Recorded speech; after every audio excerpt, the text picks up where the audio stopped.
अस्सलाम वालेकुम, मेरा नाम डॉक्टर हबीबुर रहमान है। मैं खलसूम इंटरनेशनल हॉस्पिटल में कंसल्टेंट मेडिसिन, डायबिटोलॉजिस्ट और एंडोक्रिनोलॉजिस्ट के फ़राइज़ अंजाम दे रहा हूँ।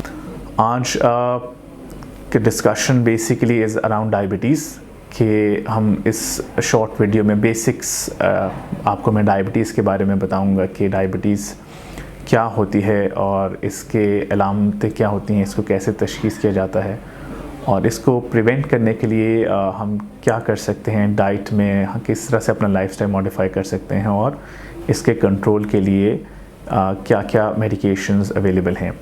सो डायबिटीज़ बेसिकली बॉडी में ग्लूकोज की रेगुलेशन में कोई प्रॉब्लम हो, जैसे कि इंसुलिन में कमी होना या इंसुलिन की अफादियत में कमी होना। अमूमन इन दो वजूहात की बिना पर शुगर बढ़ जाती है खून के अंदर। डायबिटीज़ बेसिकली इंसुलिन में कमी या इंसुलिन की अफादियत में कमी की वजह से होता है और इसमें जो अलामतें जो कॉमनली देखी जाती हैं, अमूमन प्यास ज़्यादा लगना, पेशाब ज़्यादा आना, ख़ास तौर पे रात को सोते वक्त पेशाब के लिए बार बार उठना, वज़न में कमी आना और कभी कभार कुछ पेचीदगियों के साथ रोनमा होती है, जिसमें सुइयां चुभना, हाथों पैरों में नज़र का कम हो जाना या उल्टी वगैरह होना शामिल है। इसको तशख़ीस अमूमन लेबॉर्ट्री टेस्ट से सही तरह से किया जाता है, जिसमें ब्लड शुगर्स फास्टिंग लेवल के अलावा रैंडम यानी कि 2 घंटे के बाद खाने के करना, या आजकल जो नया टेस्ट है वो काफ़ी रिलायबल है इन अ वे कि वो डायबिटीज़ का 3 मंथ्स का एवरेज शुगर हमें बता देता है। That is called HbA1c। इसको आसान अल्फाज में A1c कहते हैं। सो पिछले 3 महीने का शुगर रिकॉर्ड इसमें पता चलता है। तो इस टेस्ट से तशख़ीस डायबिटीज़ की ज़्यादा बेहतर हो गई है। सो अगर ये अलामतें हों और इन टेस्ट में डायबिटीज़ आए तो डायबिटीज़ की मैनेजमेंट में फ़र्स्ट लाइन हम डाइट और लाइफस्टाइल मॉडिफिकेशंस का कहते हैं। डायबिटीज़ अनफॉर्चुनेटली हमारे जो डाइटरी हैबिट्स हैं वो इस तरह के हैं कि हम एज अ नेशन बहुत ज़्यादा फूड जिसमें कार्बोहाइड्रेट्स ज़्यादा हैं कंज्यूम करते हैं, जैसे चाय, सॉफ्ट ड्रिंक्स मुख्तलिफ़ किस्म की, बेकरी, मिठाई। इनकी वजह से डायबिटीज़ का जो इंसिडेंस है वो बहुत ज़्यादा बढ़ता जा रहा है पाकिस्तान में, अब पूरी दुनिया में, लेकिन बशमूल पाकिस्तान में इसको वो काफ़ी ज़्यादा देखने में आ रहा है, इसलिए कि डायबिटीज़ के मरीज़ बहुत ज़्यादा होते जा रहे हैं। और उसमें एक तो डाइट, दूसरा एक्सरसाइज ना करना जिसको हम सेडेंट्री लाइफस्टाइल कहते हैं, डेली वॉक ना कर पाना, ये बहुत ज़्यादा रोल प्ले कर रहे हैं। और ख़ास बात डायबिटीज़ की ये है कि इसको प्रिवेंट किया जा सकता है काफ़ी हद तक अगर अपनी डाइट और लाइफस्टाइल को थोड़ा बहुत मॉडिफाई किया जाए, डेली एक्सरसाइज की जाए रूटीन के हिसाब से, और इसको काफ़ी हद तक इन दो डाइट और लाइफस्टाइल के साथ कंट्रोल भी किया जा सकता है अगर डायबिटीज़ ऑलरेडी है तो। लेकिन जब डाइट और वॉक से कंट्रोल ना हो रही हो तो फिर मेडिसिन्स की ज़रूरत पड़ती है। इसमें जो काबिल गौर तलब बात यह है कि डायबिटीज़ की मैनेजमेंट के लिहाज से बहुत सारे मिथ्स यानी कि खुराफात देखी जाती हैं जनरल पब्लिक के अंदर। उसमें सबसे ज़्यादा रोल ये है कि डायबिटीज़ की टाइप मालूम होना बहुत ज़रूरी है कि क्या ये टाइप 1 है, टाइप 2 है या प्रेगनेंसी रिलेटेड है। अमूमन 3 टाइप्स देखी जाती हैं, इसके अलावा भी कुछ टाइप्स हैं, लेकिन जनरली जो ज़्यादातर आवाम में देखी जाती हैं वो यही तीनों टाइप्स हैं। तो दो तीनों में डिफ्रेंशिएट करना बहुत ही ज़रूरी होता है कि फ़र्दर मैनेजमेंट उसकी क्या करनी चाहिए।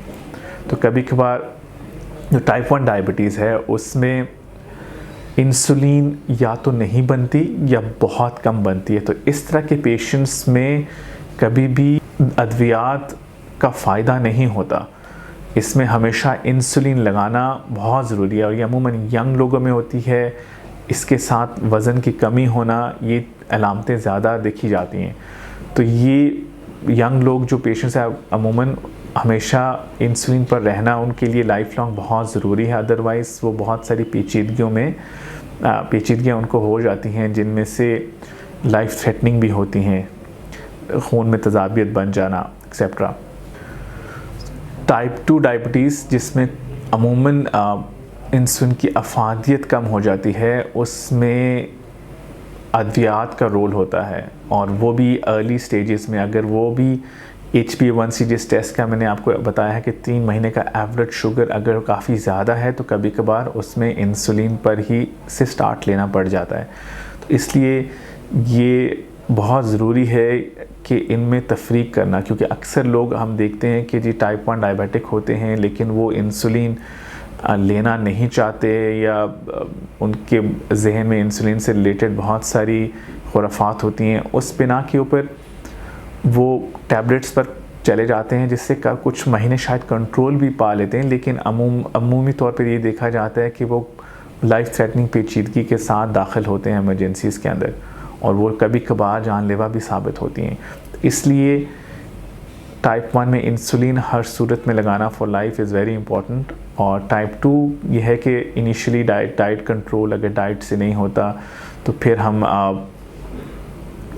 अद्वियात की तरफ जाते हैं, और अद्वियात के बाद भी इंसुलिन की तरफ जाना पड़ता है कुछ लोगों में। सो टेक होम मैसेज ये है कि डायबिटीज़ काफ़ी हद तक प्रिवेंटेबल है डाइट और लाइफस्टाइल के साथ, जिसमें लो कार्बोहाइड्रेट यानी डाइट लेना, जैसा कि बेकरी की अशिया, पेप्सी, 7 अप, जूसेस, और चाय में चीनी कम लेना, ये सब चीज़ें बहुत ज़्यादा रोल प्ले करती हैं। और डेली जो आप खाते हैं, जो आपका कैलोरिक इनटेक है, उसके मुताबिक एक्सरसाइज करना, एटलीस्ट 45 मिनट्स डेली वॉक करना, ब्रिस्क वॉक करना is very important for a healthy life. और अगर डायबिटीज़ है तो यही मेजर्स उसको कंट्रोल करने में भी बहुत मुफीद साबित होते हैं। कभी भी अलामतें अगर आपको डायबिटीज़ से रिलेटेड हों तो आप फ़ौरन लेबॉर्ट्री में टेस्ट कराएं। इसकी अर्ली तशख़ीस बहुत ज़रूरी होती है, इसकी प्रोग्रेशन यानी कि इसको बढ़ने से रोकने के लिए, इसको स्लो डाउन करने के लिए।